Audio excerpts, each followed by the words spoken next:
Diga-se de passagem.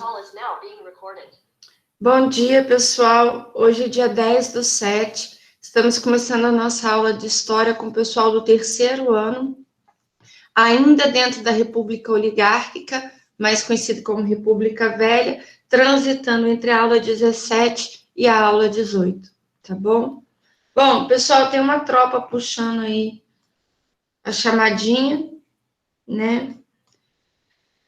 Vamos que vamos começar o dia.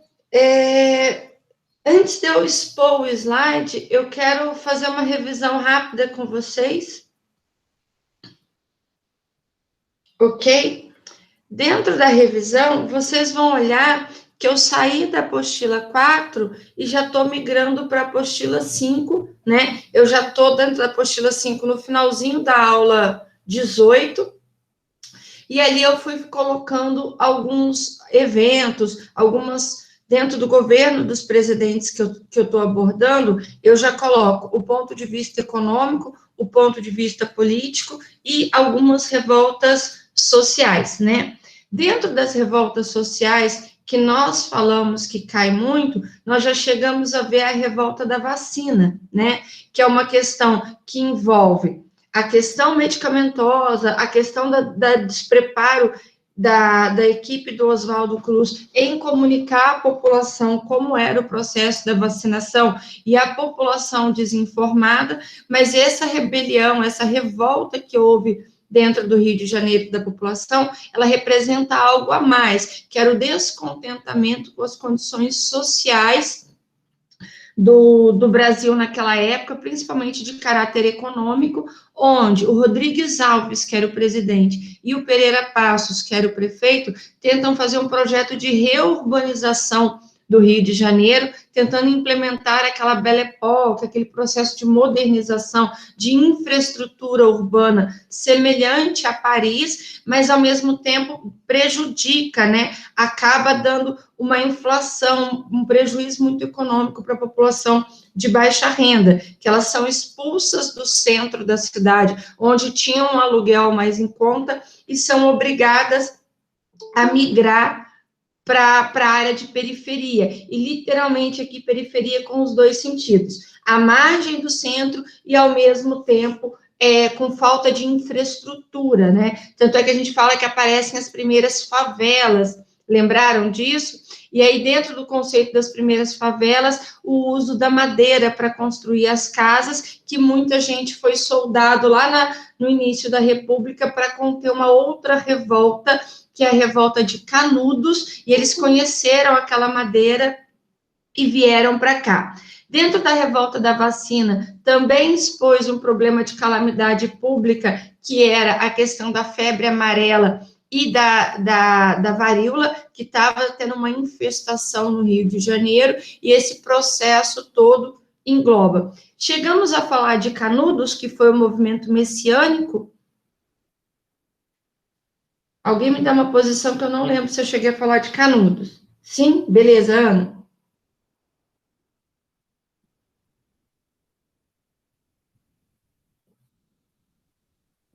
Nossa, Matheus. Espera que eu tenho que pensar. Culturalmente, a gente até pode pensar, mas a proposta é diferente. A proposta da missão francesa do Dom João, de 1808, ela veio para embelezar, né, e para dar infraestrutura para a família real que estava aqui. Já o processo da Belle Époque era só para dar um ar de progresso, porque nós estamos implementando uma nova forma de política e de governo, que era o fim da monarquia e o início da república. Dentro do conceito da república aqui, lógico que ela era feita para a elite e pela elite, eu estava tentando tirar o atraso histórico que o Brasil como colônia e Brasil governado por um rei havia passado. Então, é mais tirar o atraso econômico do que, vamos dizer assim, adequar, né? Não sei se me fui clara na resposta. Nossa, mas você me pegou no pé, vou ver se eu tenho texto sobre isso, vou dar uma olhada, tá bom? De nada.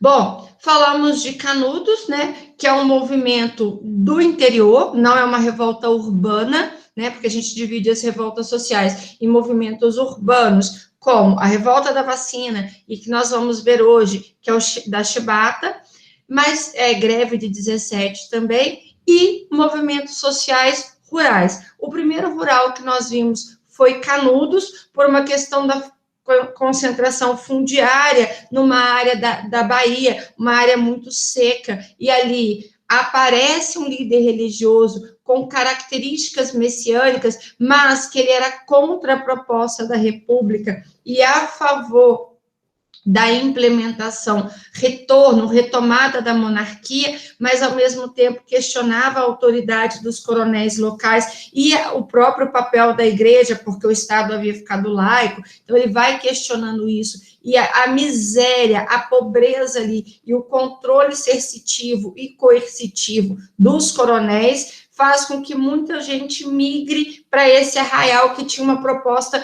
mais coletiva, né, mais humanitária, onde todo o grupo de moradores ali trabalhava como um coletivo e produzia. Lembrando que esse arraial do Belo Monte, que é onde foi Canudos, ele atraía a população, primeiro por causa que eles vão se livrar do mandonismo local, dos coronéis, daquela elite oligárquica que controlava a vida das pessoas ali, mas também como uma saída da pobreza, como uma solução das transformações econômicas e sociais, porque havia aumentado muito o imposto naquela região por causa da transição para a República, né? Então, quem tinha uma pequena propriedade era uma pessoa empobrecida, tinha dificuldade de se manter. Mais uma coisa, eu falei para vocês que Canudos também pode entrar como elemento de preservação de patrimônio histórico, por causa da inundação ali daquela região, né? Para se fazer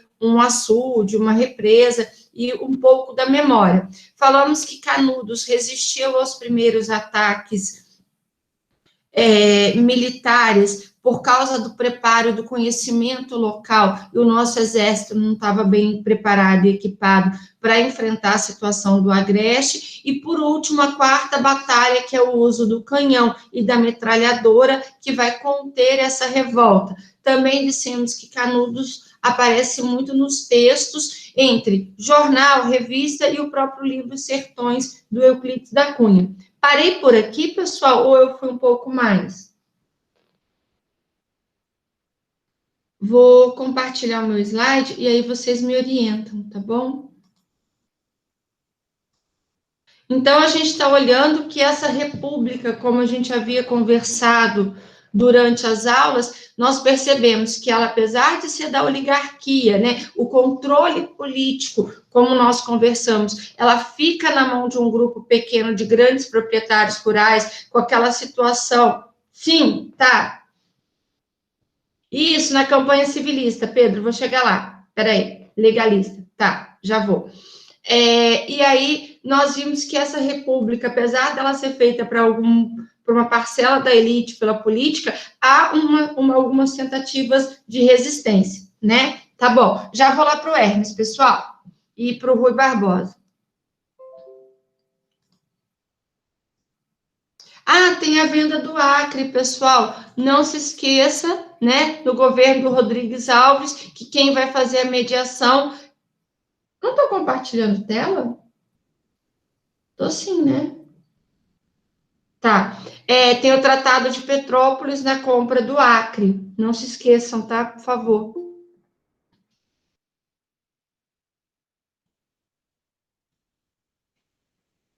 Bom dia, Miguel. Então, falamos das revoltas. Aqui, campanha civilista. O Nilo Peçanha e o Afonso Pena são dois presidentes que têm pouco evento ali. Um dos eventos marcantes, e eu lembro que alguém havia ficado em dúvida nisso aqui, que era a campanha civilista, onde o Rui Barbosa.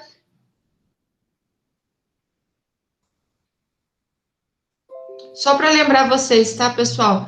O Rui Barbosa, ele não concorda com a indicação do Hermes da Fonseca, porque ele era um militar e sobrinho do Floriano Peixoto, e ele já havia ocupado alguns locais na academia militar, ele já tinha tido um papel como um grande político, e aí o Rui Barbosa não gosta da indicação de um militar, ele faz algumas críticas à presença ou à retomada dos militares na política, ele fala que os militares eram um problema, e aí o Rui Barbosa cria uma campanha civilista, que as pessoas civis deveriam se candidatar, mas que tivessem um passado ilibado, um passado sem corrupção. E pela primeira vez, o Rui Barbosa, desrespeitando a indicação de São Paulo para o candidato, inicia ali o primeiro rompimento, o primeiro abalo na política oligárquica, ou mais conhecida como política do café com leite, e o papel da política dos governadores ali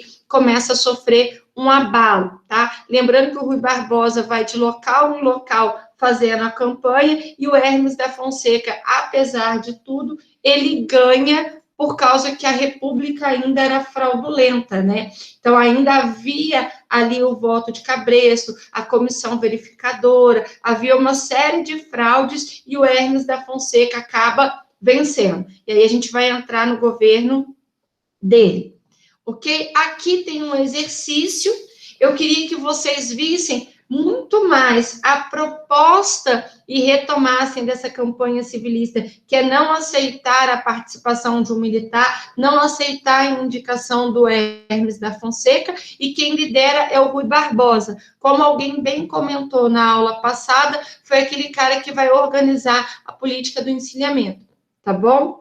Bom, o Rui Barbosa, então, vai demonstrar uma crítica ao seu oponente militar, Hermes da Fonseca. Eu não lembro se eu cheguei a fazer esse exercício aqui com vocês, mas deixa o gabarito aí para a gente esquentar as turbinas, tá? Aqui é um exercício muito forte, porque ele já vai trazer à tona esse momento do enfrentamento com a política mineira. Então, é aquele desrespeito com o pacto das oligarquias, né? Então, Ouro Preto comemora os 100 anos da Conferência de Rui Barbosa hoje.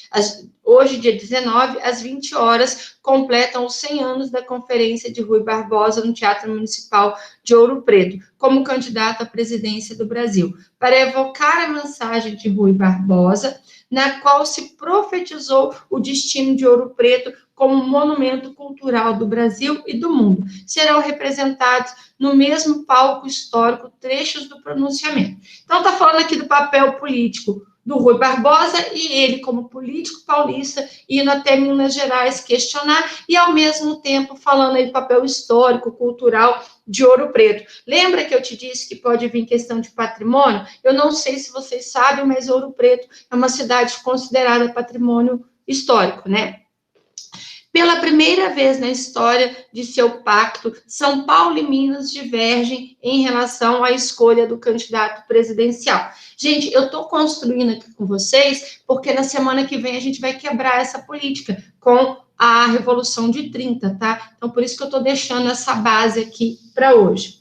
Os nomes de Prudente de Moraes, Rodrigues Alves e Afonso Pena são imposições desses estados. Agora, a divergência inicia-se pela rebelião dos mineiros contra o próprio Afonso Pena. Derrotado o nome de Davi Campista, Minas indica Hermes da Fonseca. A mobilização dos diferentes setores em torno de Rui Barbosa, a que os textos se referem, está denominada com a campanha civilista, né? Então, assim, a campanha em si, ela é simples, mas o papel histórico dela é muito relevante, porque ela vai representar a fragmentação entre São Paulo e Minas, tá? Então, é a primeira vez que a relação de Minas e São Paulo vai ser abalada. Por quê? Tem aluno que estuda essa aliança achando que ela é compacta e duradoura até 30, quando Washington Luiz é deposto, né? E ali vem Washington Luiz não. Washington Luiz indica Júlio Prestes e ali ele é deposto. Então, cuidado que já havia tensão entre São Paulo e Minas ao longo desse processo político, tá bom? Tem alguém com dúvida? Posso seguir? Aí agora sim a gente vai entrar no Hermes da Fonseca. Lembrando que o Hermes da Fonseca, ele é um militar, então ele foge à regra, tá? Ele é um cara indicado por Minas Gerais, ele vai ser um governo que vai ter muita instabilidade política, na porta do final do seu governo vai bater a Primeira Guerra Mundial, não se esqueçam que esse é um evento muito importante para a economia do Brasil, porque vai dar um prejuízo, mas a gente vai se transformar, e vamos vivenciar uma série de revoltas sociais. Entre as revoltas sociais que eu vou falar hoje, pessoal, elas estão já no capa 5, na aula 18, tá bom? Lembrando que algumas coisas da aula 18 e da aula 19 eu estou abordando hoje em aula, tá bom? Isso, Lucas Saurim, vou falar daqui. O próximo presidente vai ter a substituição das importações. Aí a gente vai investir na indústria têxtil, na indústria alimentícia, mas ainda não vamos comprar maquinário, né? Tecnologia. Beleza? Quem vai começar com a compra de maquinário vai ser o Getúlio, até porque ele vai pegar resquício da crise de 29. Respondido? Beleza. Posso seguir, pessoal? Beleza. Gente, se tiver meio assim repetitivo, tiver alguma coisa, dá um toque para mim. Sejam francos. Tá bom? Então, vamos lá. Hermes da Fonseca, ele vai ser um cara que vai representar Minas, né? A sua origem, claro que ele vai representar, ele vai ter um símbolo como presidente que vivenciou a crise oligárquica entre São Paulo e Minas, e aqui a gente já agrega um novo integrante que vocês vão entender daqui a pouco o papel deles, que é a participação do Rio Grande do Sul, que já fica do lado de Minas Gerais, apoiando a eleição do Hermes. O Hermes, assim que assume, ele tem que demonstrar que a elite oligárquica mineira está muito atuante, está com força. E o que ele faz? Ele cria a política da salvação. O que é isso? Todos aqueles estados que deram apoio ao Rui Barbosa terão os seus governadores destituídos. Os governadores serão cancelados, serão perseguidos, que é aquela caça às bruxas, aos inimigos políticos, né? Essa política das salvações, ele, para aplicar ela, ele vai alegar que está evitando a corrupção política, que esses governadores foram eleitos pela política dos governadores e o voto de cabresto, aquela política corrupta dos coronéis, ele vai dizer que as instituições republicanas, como um bom militar, tem que defender a república e está tentando salvar a república. Qualquer discurso semelhante à realidade do século XXI é mera coincidência histórica, tá? Porém, ele fala que vai tentar conter as desigualdades do país, e aí começa algumas revoltas que vão pipocar, ou por eventos com questões oligárquicas, ou por questões sociais de cunho econômico, tá bom? Antes de eu seguir, pessoal, eu queria que vocês assistissem esse videozinho comigo, eu vou tentar abrir ele, tá? Olá, meus amigos e minhas amigas, estamos aí novamente para o nosso... Vocês não estão ouvindo, estão? Fala para mim, ó, eu vou tirar o som do meu áudio e vocês vão me dar um toque.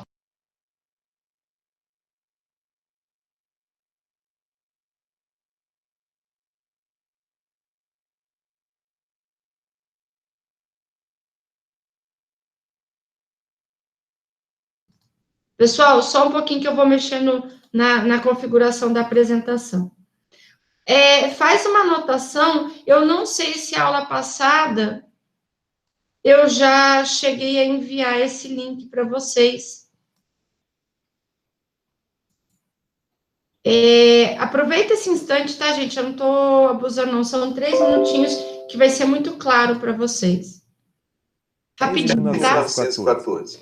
Vamos à aula de hoje? Não era comum uma eleição tão disputada. gozando de grande prestígio desde a sua brilhante participação na Conferência Internacional de Haia de 1907, Rui Barbosa se apresenta como uma opção civil para enfrentar a candidatura do militar Marechal Hermes da Fonseca. Do lado de Hermes estava o presidente da República, Nilo Peçanha, que assumira após a morte de Afonso Pena, além do Partido Republicano Rio-Grandense. Seguindo a linha de além do Partido Republicano, o presidente da República, Nilo Peçanha, que assumira após a morte de Afonso Pena, além do Partido Republicano Rio-Grandense. Seguindo a linha de guardião da ordem, o governo de Hermes se destacaria por aquilo que ficaria conhecido como política das salvações, ou salvacionismo.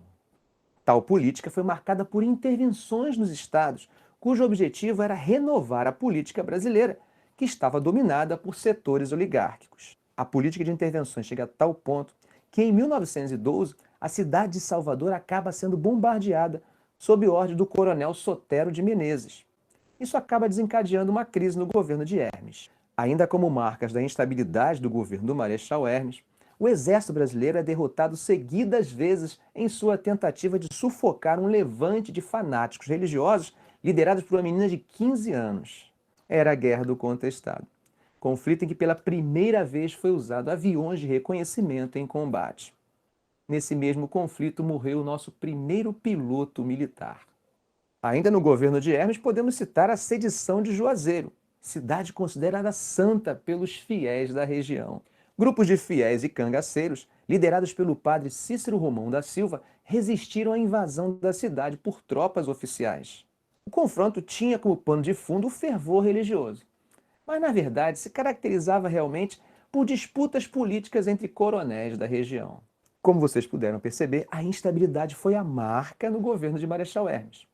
Na cabeça das oligarquias, o erro que permitira a chegada de um militar ao poder não poderia repetir-se.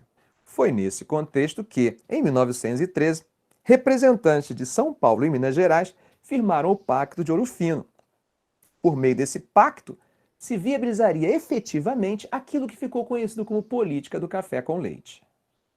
Enquanto isso, o cangaço dominava vastas áreas do interior brasileiro. Mas esse assunto fica para a nossa próxima aula. Ok, gente?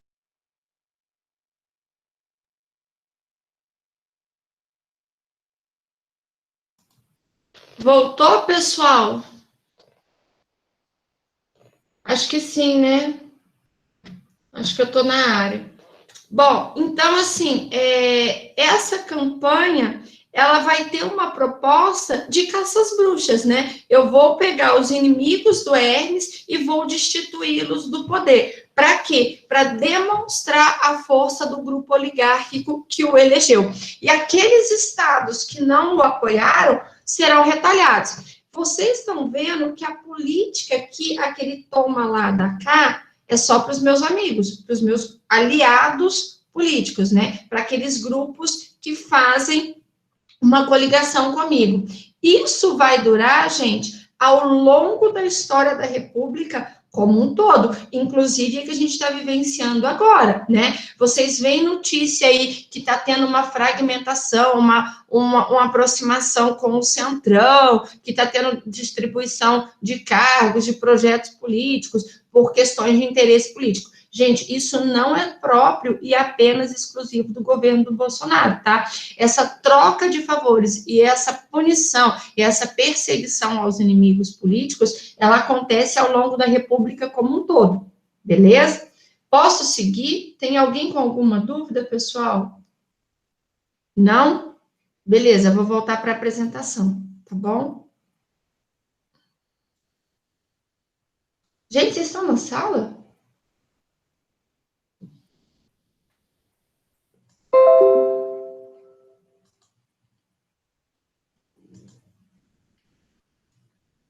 Então, ó, a gente começa a ver a política, obrigada, Ingrid, a política das salvações e, ao mesmo tempo, Hermes da Fonseca vai pegar uma crise econômica muito grande. Então, ele faz o nosso segundo fund loan, que é aquele ir lá no Banco Mundial, fazer uma negociação e conseguir novos empréstimos. Até porque já estava na hora de pagar aquele primeiro empréstimo do fund loan. Então, já estava na hora de falar, devo, não nego, pago quando puder, mas me empresta mais um pouquinho de dinheiro para eu poder seguir. Por quê? Porque nesse momento aqui, aquela compra de café, aquele estoque de café que o governo estava fazendo voltado para o café brasileiro, já estava muito forte. E a borracha havia entrado em crise. Lembra que a gente já falou do papel da borracha aqui, daquele ciclo econômico que vai ter no Nordeste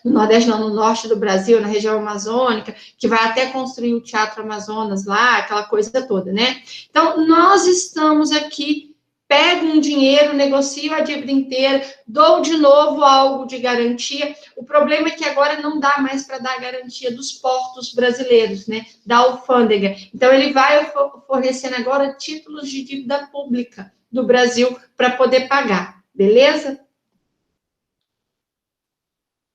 Não sei por quê. Bom, me ajuda aqui, pessoal. Faz essa questão rapidinho aí, ó. Durante o governo Hermes da Fonseca foi criada a política das salvações, que consistia... Rapidinho, pessoal, essa aqui dá para ler e chutar logo, hein? Troca das oligarquias estaduais opostas a Hermes por oligarquias apoiadoras ao presidente. Essa, né, gente?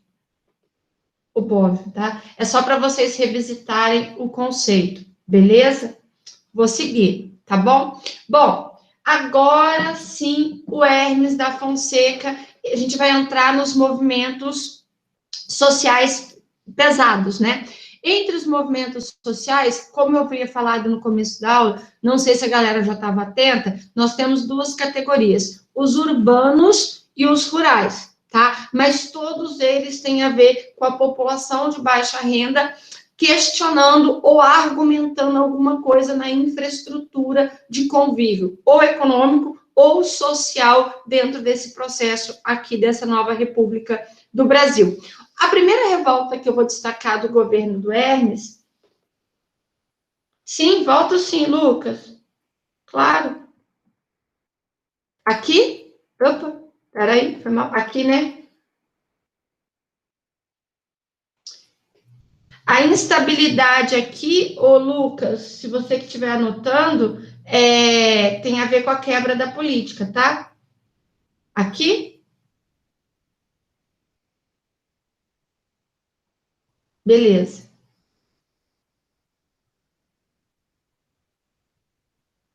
É igualzinho ao fundo loan que teve lá atrás, lembra? Que houve um empréstimo, acho que foi no Rodrigues Alves, Nilo Peçanha. Tá? E ali, naquele processo, eu negocio a dívida que o Brasil tinha de empréstimo, pego um novo empréstimo e prorrogo a minha dívida anterior. Lá atrás, foi oferecido o Porto do Rio de Janeiro e a alfândega, né? A entrada e a saída. Aqui, vai ter só o título da dívida pública, ok? Como dado como garantia.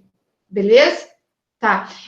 Eu acho que, assim, eu estou deixando um pouco mais complementado do que o que tem na apostila de vocês, para poder aprofundar, né? Que vai que você vai fazer uma questão fora e tal, não veio isso. E aí você vai falar, ai, a Maria não me ensinou. Beleza? Tá bom. Posso seguir? Mais alguma dúvida? Não? Beleza. Bom, então a gente vai entrar na revolta da chibata. Vocês notaram que eu pus uma série de videoaulas aqui para vocês verem, para vocês ouvirem, para vocês acompanharem. Eu vou explicar um pouquinho a revolta e eu vou pôr o primeiro vídeo para vocês, porque dentro dos movimentos sociais, esse é o único que envolve negros questionando como eram tratados na República após o processo abolicionista. Então, isso é interessante porque essa revolta tem a ver com caráter social e, inclusive, com a questão do racismo, com aquele grupo que passou pelo processo da abolição, eles foram jogados à margem da sociedade propriamente dita, né? E ali a atitude, a liderança do marinheiro João Cândido vai demonstrar para aquela sociedade que não é a etnia que demonstra capacidade ou habilidade de organização, tá? Isso vai incomodar e vai chocar muito aquele grupo que vivia no período, beleza? Bom, o que foi a revolta da Chibata e por que ela é tão relevante assim? Primeira coisa, a Marinha do Brasil, para os serviços básicos, para o serviço pesado dentro da Marinha, ela convocava, fazia aquele alistamento meio que forçado, alistamento obrigatório, para as pessoas negras de baixa renda, ou seja, grande maioria da população do Rio de Janeiro, porque era descendentes de escravos, né?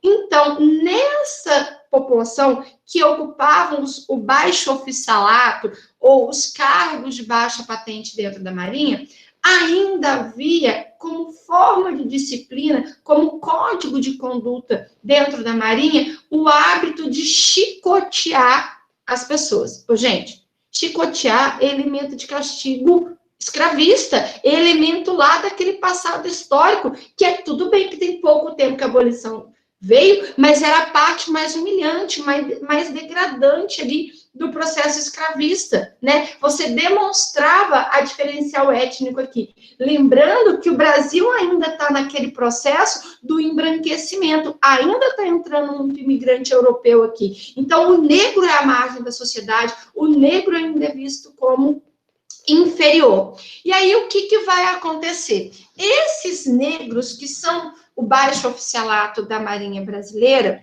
além deles receberem o castigo físico, eles tinham os salários muito ínfimos, era um salário muito baixo, um salário miserável, que mal dava para sustentar a sua família em terra.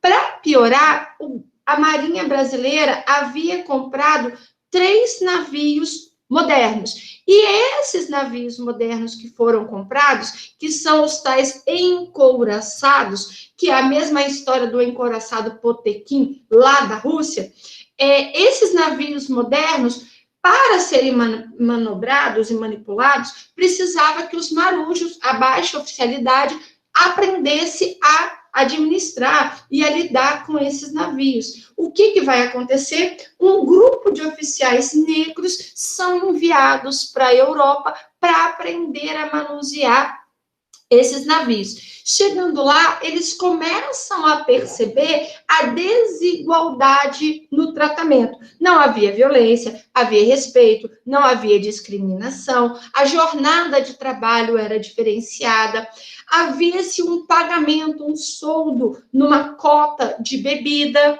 Então, assim, era interessante que os marinheiros brasileiros perceberam que lá na Europa o marujo, o marinheiro, era tratado de uma maneira diferente e, para piorar, não havia discriminação. Quando eles voltam para o Brasil, há um marinheiro, o Marcelino Rodrigues, que ele é pego com uma garrafa de bebida dentro do navio. O almirante ou a alta patente que comandava o navio manda dar, gente, 250 chibatadas. Se 25 já era o castigo comum, a 50 já era um ato de violência, imagina dar 250. Como que a carne da pessoa, a violência que foi dada, o tratamento com esse marujo, né?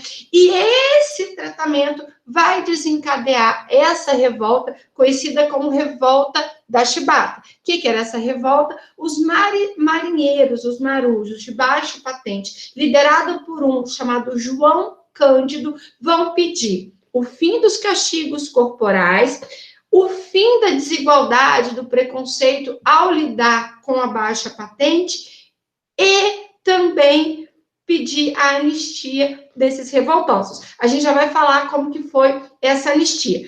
Por quê? Porque o João Cândido e os marujos que vão trabalhar, eles não tinham nem sapato direito, eles trabalhavam descalço, tá? Semelhante ao escravo. A maioria dos almirantes, não, desculpa, pessoal, dos marujos, né, que é a baixa patente da Marinha, eles andavam descalços, porque não tinham condição de ter sapato para poder estar dentro do navio. Então, essa revolta vai demonstrar uma capacidade de resistência.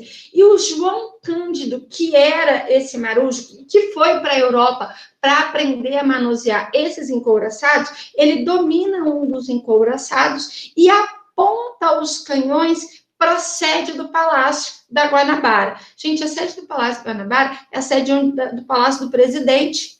Olha a reação. Primeiro, os negros manobram e assumem o navio, têm uma habilidade militar extrema e ainda estão enfrentando o governo. Esses marujos, esses revoltosos, ao pedirem isso, o governo faz a promessa de que vai melhorar o salário, que vai diminuir os castigos corporais e vai anular, que vai tentar tratar com igualdade social, sem distinção de raça, e esses revoltosos estavam anistiados. O problema é que essa revolta vai chegar até um outro local, que também membros dos marujos, membros da Marinha Brasileira trabalhavam, que eram os revoltosos da Ilha das Cobras, e lá a Marinha vai tentar conter a revolta. Assim que acaba essa revolta da Ilha das Cobras, todos os envolvidos, tanto o João Cândido e os seus oficiais que se envolveram nessa revolta no Rio de Janeiro, quanto outros revoltosos na Ilha das Cobras. E ali vai desencadear uma catástrofe que a gente vai ver no vídeo, tá bom? E aí eu converso com vocês. Só um instante, pessoal.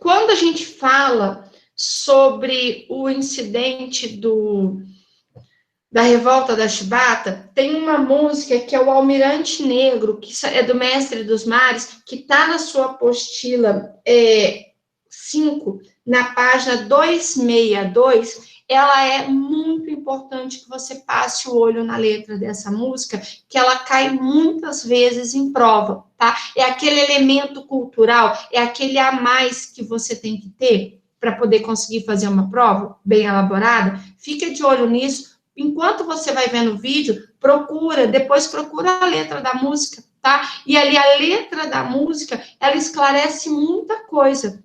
Beleza? Vou compartilhar essa tela com vocês agora do vídeo. E aí, depois, se vocês quiserem, até no finalzinho da aula, eu posso ouvir e fazer análise.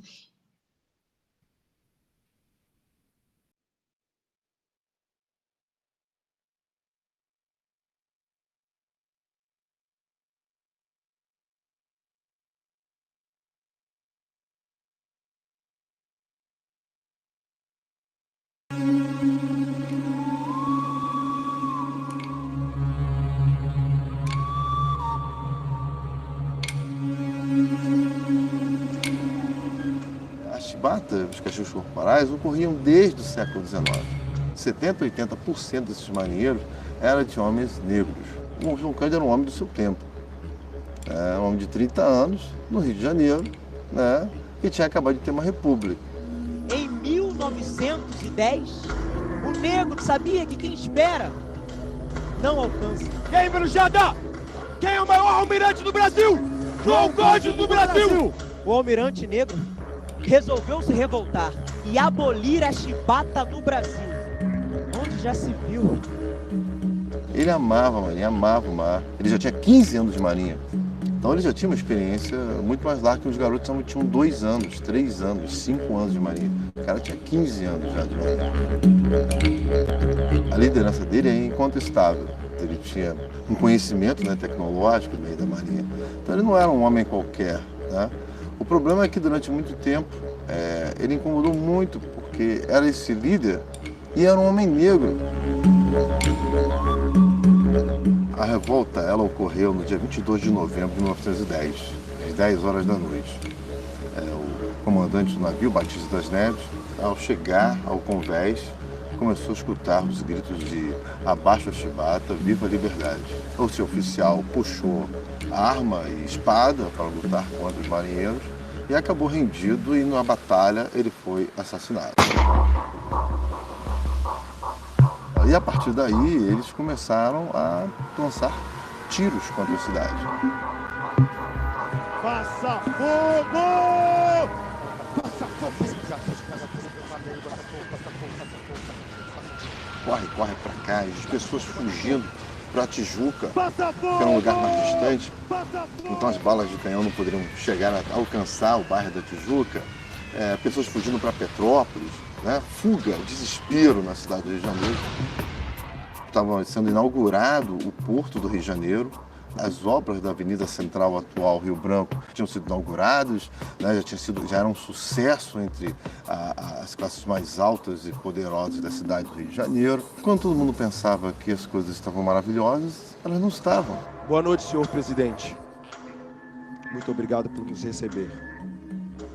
Nós, marinheiros, cidadãos brasileiros, não podendo mais suportar a escravidão na Marinha Brasileira e a falta de proteção que a pátria nos dá, rompemos o negro véu que cobriu os olhos do patriótico e enganado povo. Porque 20 anos de república ainda não foram bastante para tratarmos como cidadãos fardados em defesa da pátria. Se as nossas reivindicações não forem atendidas, nós vamos bombardear a cidade inteira. Porque o Marechal Hermílio da Fonseca, que era presidente, ele tinha assumido o cargo há 7 dias antes. E o palácio do presidente era o atual Palácio do Catete. Não existia o aterro do Flamengo. Os navios, eles circulavam pela Baía da Guanabara, passavam os fundos aí do Palácio do Catete, passavam onde hoje é o aeroporto Santos Dumont. Era uma tensão muito grande. Os navios de onde saiu o bombardeio foram navios comprados recentemente pelo Brasil. O Brasil encomendou, né, 26 navios de guerra. 2 deles equivalentes ao chamado Dreadnought, que era o navio mais poderoso da Marinha Inglesa. Os caras estavam com os canhões mais poderosos do mundo. Eles só bastava mirar e acertar, ponto. Né? Então acho que o João Cândido teve esse papel, foi um homem sóbrio, as decisões se tomaram. Ele podia mandar bombardear a cidade e morrer quantas pessoas?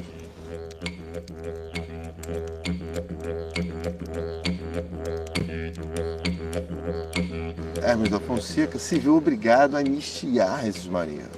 Algo também raro na história. Quase 2.000 homens anistiados.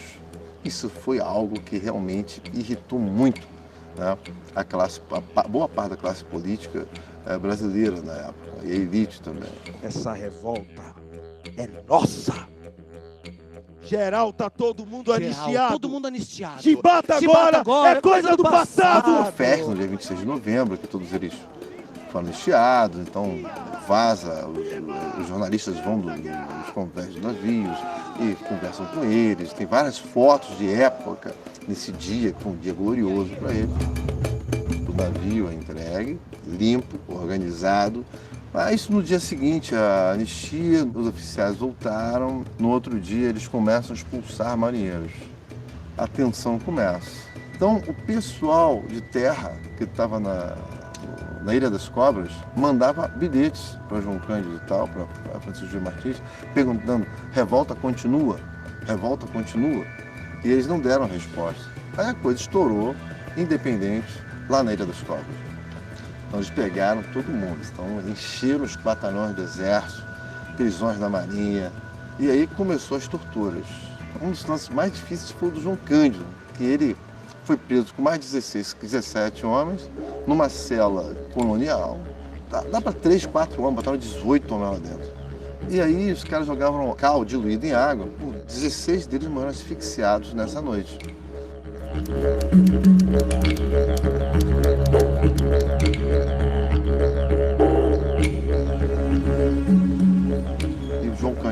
após 2 anos, incomunicável, na Ilha das Cobras, ele conseguiu uma chance que um soldado do exército levava escondido um jornal para ele, para presentear esse soldado. Ele fez 2 bordados, cujo tema era a revolta, né, e deu para esse cara. A Irmandade da Nossa Senhora de Rosário contratou 2 advogados e finalmente o João Cândido foi liberto. Mas nunca mais conseguiu um emprego no mar. Quando ele arrumava um emprego para trabalhar em navios costeiros, de pesca, coisas assim, vinha uma ordem do almirantado, de algum almirante, e mandava o proprietário do barco demitir. Então, ele trabalhou a vida toda como vendedor de peixe.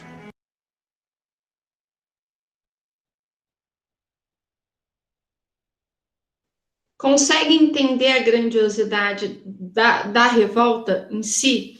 Consegue entender que não é só a chibata, que é a questão de enfrentamento de uma etnia, de um grupo, de uma classe que está excluída dentro dessa sociedade, e ela tenta encontrar o seu papel, e quando o movimento se dá ali por contido, por terminado, as pessoas envolvidas são punidas e de uma barbaridade tal, voltada para a elite, ó, diferente do tratamento para a elite, porque lá na campanha da legalista, na campanha da validação das eleições, eu só vou destituir o meu inimigo político do cargo. Já na revolta da chibata, eu aprisiono esses homens numa cela, jogo o cal com uma violência brutal, sem ventilação, para quê? Para eu poder eliminar essa pessoa. Por quê? Porque ela é de baixa renda, ela é pobre, ela é descendente de negro.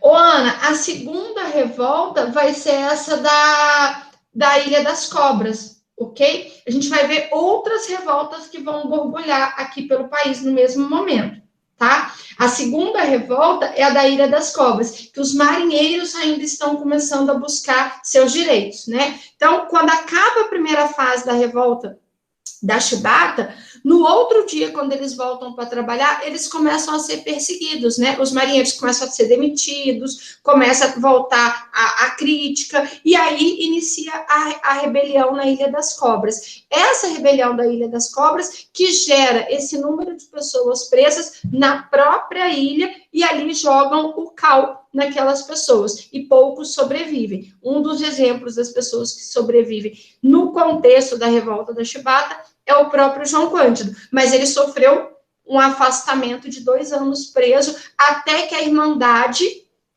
Nossa, eu não guardei o nome da Irmandade, peraí.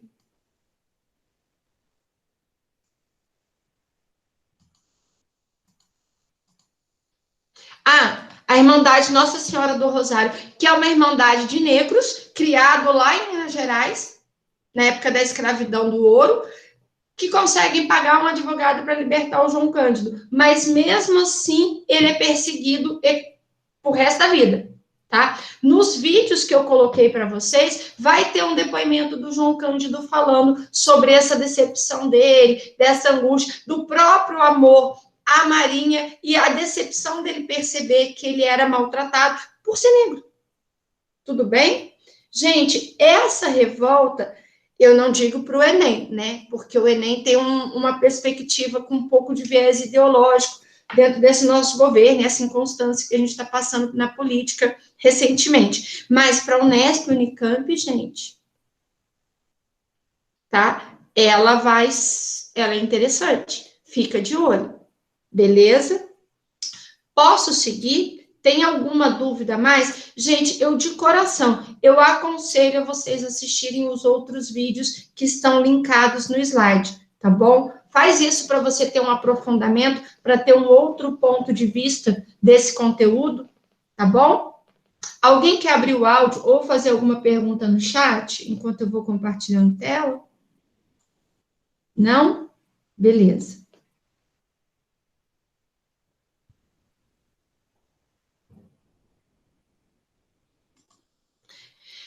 Então, como vocês já viram no vídeo, os líderes são, os revoltosos são presos, né? Muitos ficam na Ilha das Cobras e outros são afastados, enviados para a região amazônica. O problema é que, ao enviar essas pessoas para a Amazônia, eles também são confinados em navios superlotados, sem ventilação. Ali também tem um massacre muito grande de pessoas, como houve na Ilha das Cobras. O João Cândido, ele, em um período da história, ele é colocado no manicômio, porque ele é visto como um louco, um lunático. Como assim um homem negro pegar um navio e bombardear a sede do Rio de Janeiro, né? Lembrando que o Rio de Janeiro, como o documentário falou, ele havia passado pelo processo da reurbanização, a elite branca estava muito satisfeita com a Avenida Rio Branco, com a atual Avenida Getúlio Vargas, que eram avenidas muito largas ali do Rio de Janeiro, que passaram por aquele processo de urbanização, aquele processo de embelezamento. Aqui eu coloquei uma das imagens do bordado que o João Cândido fez, né? Lembrando que o beija-flor aqui, ele é expectativa, ele é alegria, ele é solidariedade, ao mesmo tempo ele tem o seu coração ferido pela espada da Marinha, né? Então, assim, ele está aqui abordando a proposta e a sua sequela e tal. Essa imagem eu estou trazendo, gente, porque pode vir alguma coisa associando o bordado à revolta, o papel do João Cândido, a questão da humanização do homem como negro, alguma coisa assim, tá bom? Aqui um outro, né, que ele coloca a âncora, que é um símbolo da Marinha, e a folha aqui, ó, da República, falando na questão da liberdade. Então, esse amadurecimento, essa conscientização política do João Cândido é muito interessante, tá? Vocês fariam essa resposta aqui? Usando, ó, a charge que vocês viram no documentário, ó. Indique na charge qual aspecto da revolta da Chibata está sendo ironizado. Primeiro, a ironia aqui, a gente já começa que o João Cândido está representado como um negro, mas as características o assemelham a um macaco, né? Então, já a crítica do preconceito étnico, como que esse negro vira um almirante, que petulância é essa, mas, ao mesmo tempo, a capacidade do negro para conseguir manobrar esse navio, quando eles vão para a Europa e aprendem, demonstra para aquela sociedade que a intelectualidade e a capacidade de aprendizado não é de etnia, e sim de indivíduo, né? Então, aqui era uma crítica muito grande à questão do negro, ao preconceito vivente ali, mas, ao mesmo tempo, a gente tem o quê? Os marujos brancos, lindinhos, arrumadinhos, mas eles estão descalços, como os marujos, ou a baixa oficialidade ali ficava, beleza? E, ó, o João Cândido, além do uniforme de alta patente, ele tá de sapato, ok? Vocês conseguem? Daria para fazer essa? Daria para pegar? Gente, lembrando que esses gabaritos que eu coloco, ele é só um norteador, né? Ele é uma referência, você pode colocar outros elementos e aprofundar muito mais na sua resposta. Joinha? Vou seguir, hein, pessoal? E essa daqui. Nós, marinheiros, cidadãos brasileiros e republicanos, mandamos esta honrada mensagem para Vossa Excelência. Faça aos marinheiros brasileiros possuirmos os direitos sagrados que as leis da República nos facilitam. Tem Vossa Excelência 12 horas para mandar-nos a resposta satisfatória, sob pena de ver a pátria aniquilada, né? Aqui é uma carta dos membros da Revolta da Chibata para o Hermes da Fonseca, lembrando que lá na passagem do vídeo, eles argumentam já a passagem da abolição, dizendo que eles são cidadãos brasileiros, como qualquer outra pessoa, né? Então, a tomada de consciência política, ou o clamor pela inclusão política, que era muito grande. E aí? Qual que vocês vão ficar? Chuta aí para mim no chat ou abre um áudio, pessoal. Vocês estão em sala? Vocês estão vivos? Tá vivo, Davi? Que bom. E aí, qual a alternativa que vocês vão ficar? A, né? Por que não pode ser a D? Isso, Eric, Ana e mais uma pessoa. Lucas, por que não pode ser a D? Isso, não havia justificativa por teorias científicas, apesar que o governo ainda está implementando o embranquecimento da nação, tá? E sim com coisa cultural. Beleza, Saurinho? Obrigada. Isso mesmo, ok? Bom, então, bora lá. Outra revolta que o Hermes da Fonseca vai pegar é uma revolta chamada Revolta do Contestado. Sim, Davi, a que a gente acabou de fazer, né? Sim, é sim, tá? Depois eu faço em classes com vocês, a gente já está devendo ela, tá bom? Bom, essa revolta do contestado, ela tem a ver com questões políticas e fronteiriças ali. Havia uma disputa entre o estado do Paraná e o estado de Santa Catarina de quem teria posse de uma determinada região, que é essa regiãozinha que é o que está no nosso mapa, pegando o número 1, 11, 2, 13, 4 aqui, ó. Essa disputa por essa área, ela já era uma disputa inerente daquela região ali, onde grupos rurais se apossavam daquela terra para fazer a extração do mate, do pinhão, de extrair madeira, e ao mesmo tempo eles expulsavam os trabalhadores que faziam o apossamento, que invadiam ali, que eram os famosos poceiros, ou famílias mais pobres que habitavam aquela região. E essas famílias que eram expulsas, elas iam para a margem da sociedade, para a beira de estradas, para poder tentar sobreviver, tá? Eram os famosos sem-teto daquela época. E essas pessoas que foram expulsas das suas terras não tinham como sobreviver, não tinham como manter o seu sustento. Então, paralelo à disputa pela posse da terra na fronteira entre a região do Paraná e a região de Santa Catarina, e a expulsão dessa população mais pobre, vai iniciar um projeto de uma construção de uma ferrovia que ligava São Paulo ao Rio Grande do Sul, e essa ferrovia ia cortar especificamente essa região, e ao mesmo tempo houve-se a negociação para haver uma exploração da madeira por uma empresa madeireira estadunidense, tá? E essa empresa madeireira, ela estava desapropriando as terras. Então, já tem uma população expulsa ali da sua região, inclusive até pelo próprio coronelismo, pela própria prática ali de lideranças políticas locais, e agora pela extração da madeira.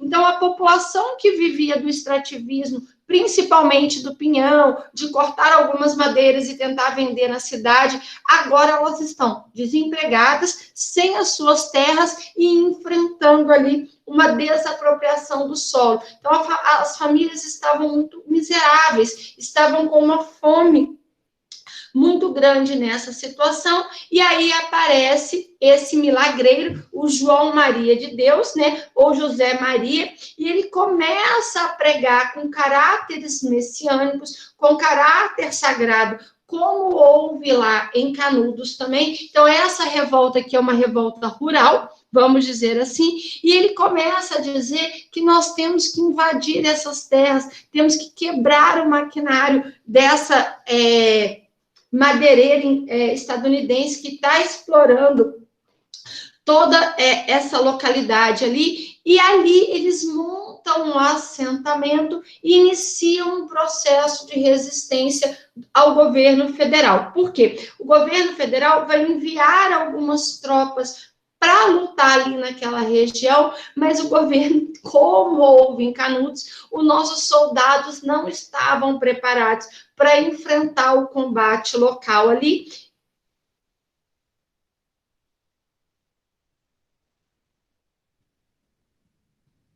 Não, Saurinho, vai ser daqui a pouco. Vai ser a greve de 17, que vai ter a ver com os operários. Sim, ele só quebra as máquinas para poder atrasar o processo da madeireira.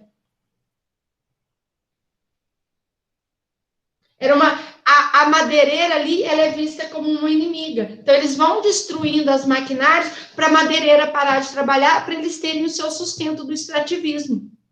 Tá? Fechou? Me fiz entender, pessoal? Desculpa se em algum momento eu deixei transparecer de outro jeito, tá? E essa população, eles estão diferente de Canudos, mais armados e qualificados para enfrentar o exército. Tanto é que a batalha aqui, quando o exército chega, como a gente viu naquele documentário, o exército brasileiro vai tomar um esbregue, ele vai apanhar, ele vai demorar para conter. Tanto é que é a primeira vez que a aviação é usada em combate a bombardeios aeronáuticos ali, para tentar conter essa sediação desses revoltosos, desses camponeses aqui, ok?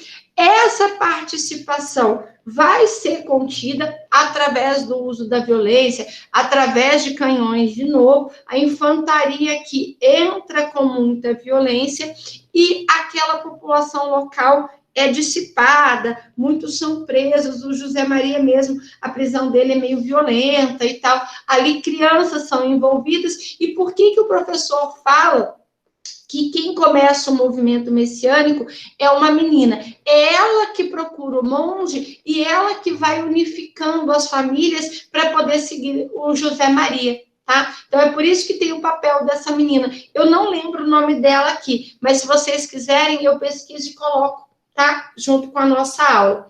Mas o que eu queria que vocês percebessem é que as revoltas, elas estão borbulhando ao longo da República como um todo. Tem na região da capital federal, já vimos duas, temos também no sul do Brasil, temos no norte, vamos ver outras no nordeste também. Então, esse burburinho, esse efeito cascata de vários locais da República estarem borbulhando motins sociais, é uma demonstração que a política não estava tão bem assim, que os excluídos não foram incluídos e eles estão manifestando para a sua participação. Lembrando, pessoal, revolta do contestado é uma revolta de caráter rural, ok? Vou seguir. Peraí, pessoal. Não consigo fechar minha câmera. Pôs de gabarito, troca.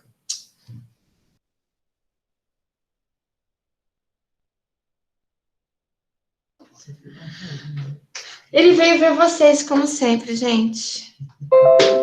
É que mudou o gabarito e veio o slide com gabarito, troca. Justo agora, na questão como é precisava.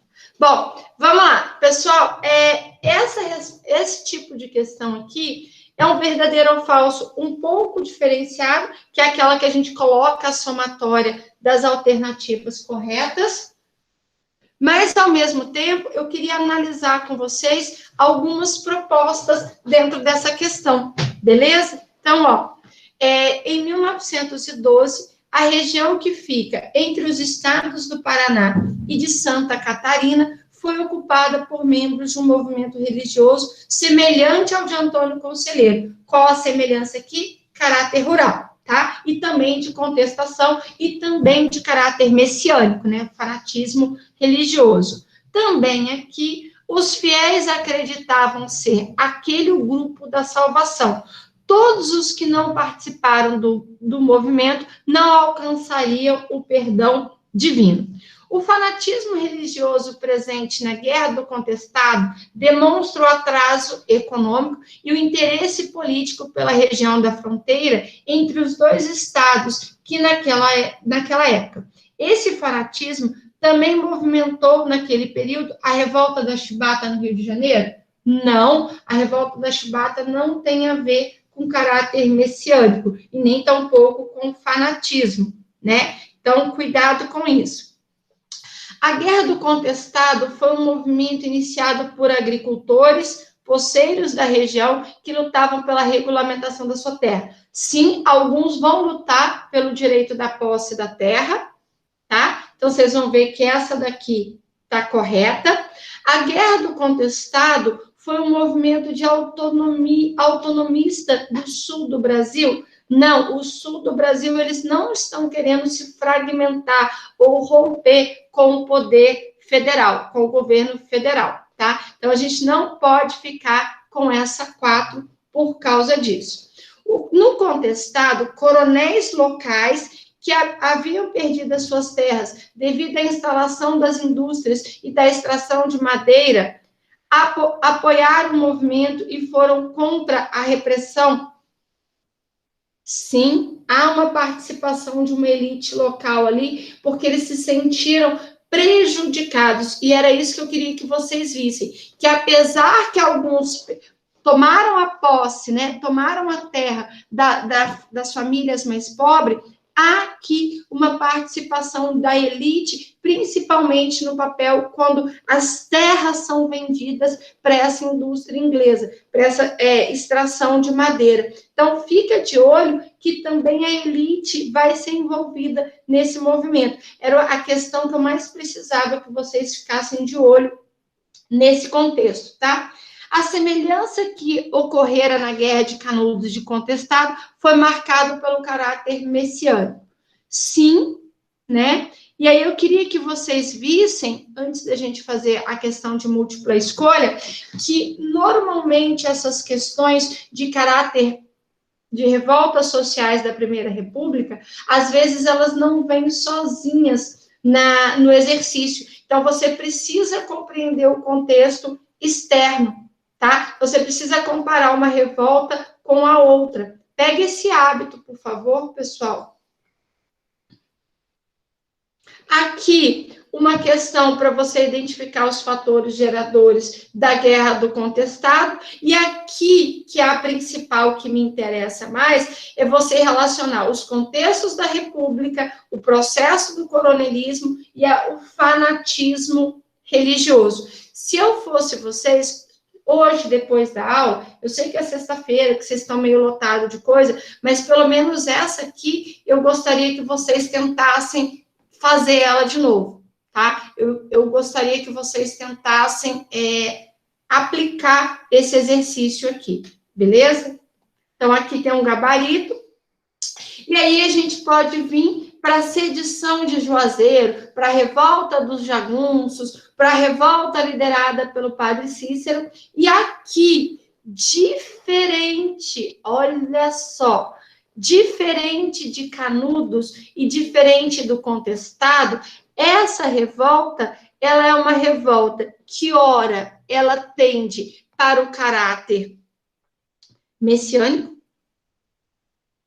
Não, ela só tem um caráter religioso. Por quê? Porque o padre Cícero ele não vai se apresentar como um salvador da população. Ele aqui é visto como um santo, que é algo diferente. Mas ele também tem um papel político muito grande. Por quê? Porque o padre Cícero, ele vai interferir, ele como indivíduo, como uma figura política, ele vai tomar partido na disputa política daquela região, tá? Então, cuidado com esse papel do padre Cícero aqui. Essa revolta, ela não cai muito. Eu vi poucas vezes ela caindo em prova, mas para a região norte, para alguém que quiser fazer prova para aquela região lá, ali esse evento ele é muito valorizado, tá bom? Pessoal que faz Olimpíada de História e tal, essa questão ela pode aparecer em cena, beleza? Então, vamos voltar lá para a sedição de Juazeiro.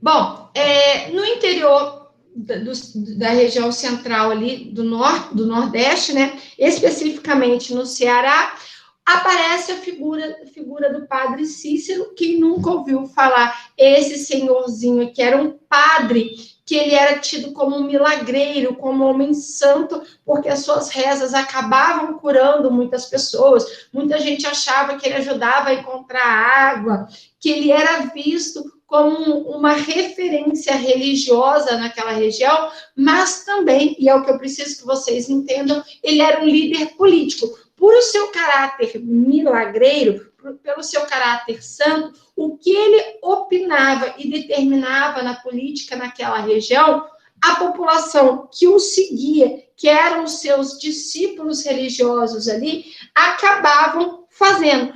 Por isso que ele vai ter um papel político muito grande nessa política agora que a gente vai falar. Qual é a política? A família a família Accioli, ela vai ter um papel muito importante na política aqui naquela região, e eles foram indicados para assumirem o governo do Ceará. O problema é que durante a prática da política das salvações que o Hermes da Fonseca vai fazer, ele vai destituir os membros da família Accioli. O Floro Bartolomeu não aceita isso. Ele era um político aliado à família Accioli e ele lidera uma revolta popular, ele lidera a invasão da capital do Ceará, né? E ele vai ter o apoio de quem? Do padre Cícero. O padre Cícero vai organizar ali uma negociação e ele vai estimular que a população invada a capital para pedir o retorno da família Accioli no poder. Quando o padre Cícero faz isso, ele alia-se a um grupo de coronéis. Ele toma partido na disputa dos coronéis naquela região e ele não aceita a intervenção federal. Então, ele quebra o processo da política do café com leite aqui e da política dos governadores, e ele toma partido junto com o Floro Bartolomeu para a família Accioli assumir o poder. Tanto é que ele lidera um grupo de jagunços, um grupo de pessoas armadas para tentar invadir a capital e dar a posse para a família Accioli. Esse intervencionismo aqui faz com que o padre Cícero atue como um político, e ele vai até ser o vice-presidente do Ceará nesse processo aí, nesse período de sediação, tá bom? Então, é interessante esse envolvimento. Por quê? Porque a gente entende o papel da luta local ali, da revolta, da insatisfação, tá bom? Então, a guerra que estourou no Ceará entre as autoridades locais, lideradas pela família Accioli, e as forças do governo, tiveram ali uma guinada muito importante na atuação do padre Cícero. O que foi? O padre Cícero vai, junto com os sertanejos, com aquela população mais pobre, combater ao lado da família. Beleza? Então, o padre Cícero, ele toma partido político ali naquele contexto. Ok? Gente, vocês aguentam o bandidismo social, que é o cangaço? Ele é rápido. Oi, Lucas. Sim. Ai, desculpa.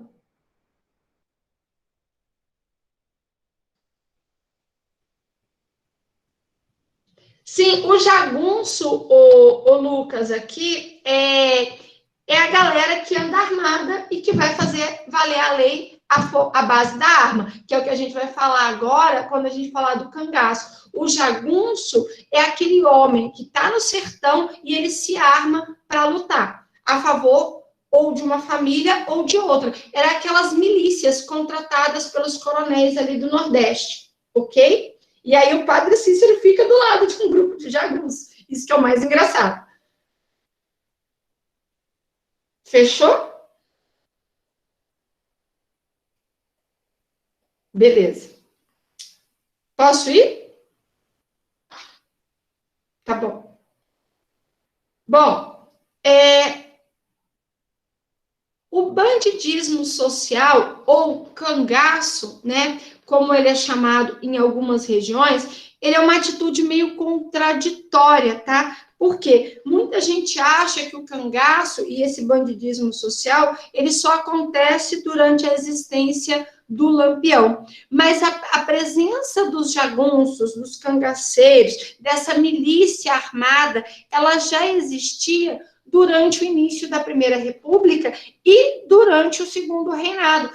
As elites locais ali no Nordeste do Brasil se valiam muito desses homens armados para fazer a vingança, para matar um inimigo político, para se estabelecer como uma liderança política local naquela região. E como ele fazia isso? Com o uso das armas, para reprimir, para coagir aquela população mais pobre, para aceitar a liderança desses fazendeiros locais ali, e, ao mesmo tempo, para se fazer a lei, né? A lei ali no Nordeste, principalmente na área longe do litoral, na parte interiorana, ela era feita com isso. Os cangaceiros nada mais eram do que milicianos. O único problema aqui é que ele vai tomar um caráter meio social, e quem transforma esse bandidismo, esses cangaceiros, esses milicianos, numa horda ali, que, ora, mata,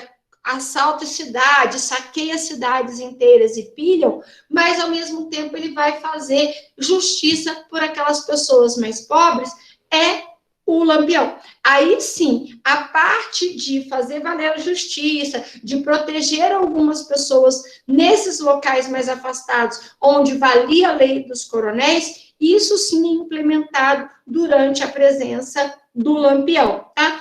O cangaço, ele vai expor a desigualdade no campo, a desigualdade nessa área do agreste nordestino, nessa área mais seca, nessa área mais pobre, e ali a miséria da seca vai fazer com que esse grupo, que é excluído social, forme um bando para se vingar. Ora eu trabalho para um coronel, ora eu puno os coronéis, tá? E esse processo vai se dar por causa do armamento. Como assim? Deixa eu tentar explicar para vocês. Então, ó, o Nordeste já tem esses grupos de milicianos armados desde mais ou menos 1870 até 1940. Então, o Getúlio Vargas, que é o tema da nossa próxima aula, ele vai enfrentar esse processo, mas, ao mesmo tempo, a gente vai vendo que a sociedade nordestina, por causa de secas constantes da parte interiorana, está passando por uma crise social muito grande, por uma crise econômica muito grande. Por quê?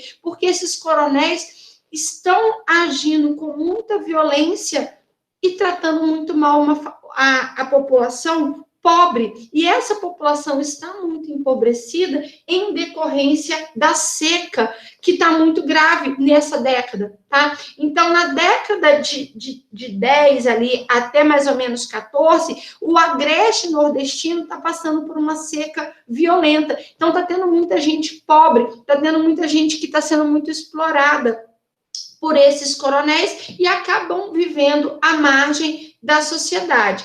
O Lampião, ele vai ser um grupo que vai ser armado pelos coronéis para tentar conter uma outra revolta que vai vir do Sudeste brasileiro, que são o tenente, tá? É o movimento tenentista, mas o problema é que quando esses grupos armados recebem o armamento dos coronéis para perseguir o movimento tenentista, o Lampião ele vai ser deixado de lado. E aí ele percebe que ele pode ficar com essas armas e poder valer a justiça social. O que o bandidismo fazia? Ele era contratado por um coronel, ele reprimia aquele inimigo político, ele batia, ele tomava a terra de alguém que ali algum coronel local pedia, mas, ao mesmo tempo, se aquela família, ou aquela cidade, ou aquela vila pedisse uma ajuda para o cangaceiro e ele compreendesse que houve uma injustiça ali, ele ia até o tal coronel ou a autoridade local que cometeu algum crime, que abusou da sua autoridade, e ele punia essas pessoas. Por isso que cria aqui a lenda do Robin Hood em torno da figura do Lampião. O Lampião acaba sendo visto como um herói do povo, que, na verdade, ele não era, porque ele saqueava e pilhava muitas cidades, tá bom? Bom, faz esse exercício aqui, que faltam 3 minutos.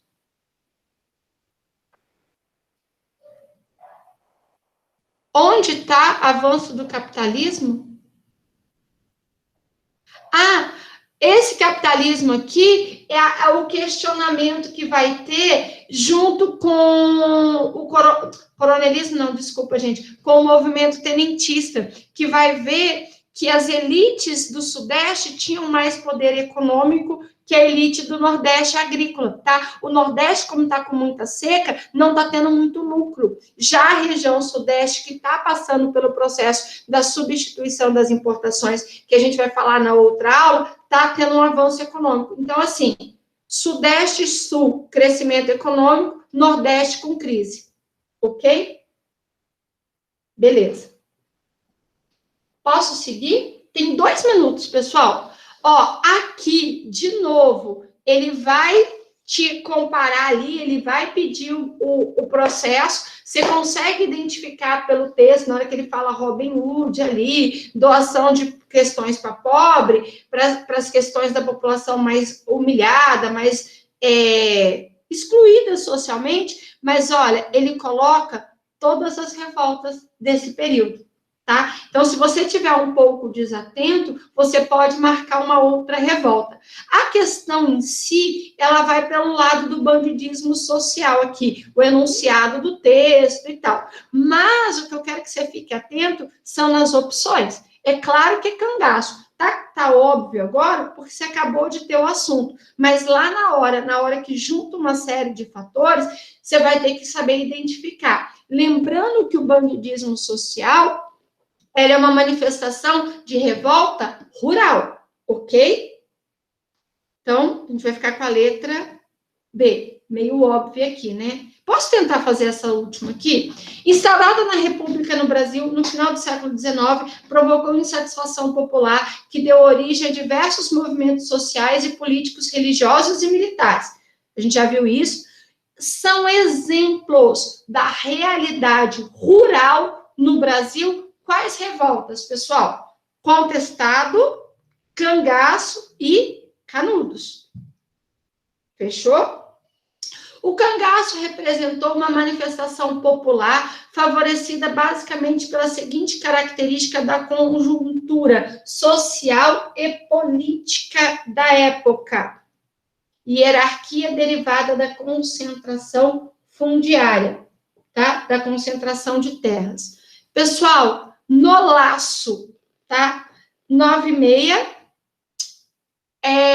Eu acabo agora com vocês. Fala uma coisa, dúvida no plural, dúvida no simuladão, não? Pessoal, boa semana, tá? Bom final de semana, beijo. Tô com saudade de conversar com vocês, viu? Veja se vocês abrem o áudio de vez em quando.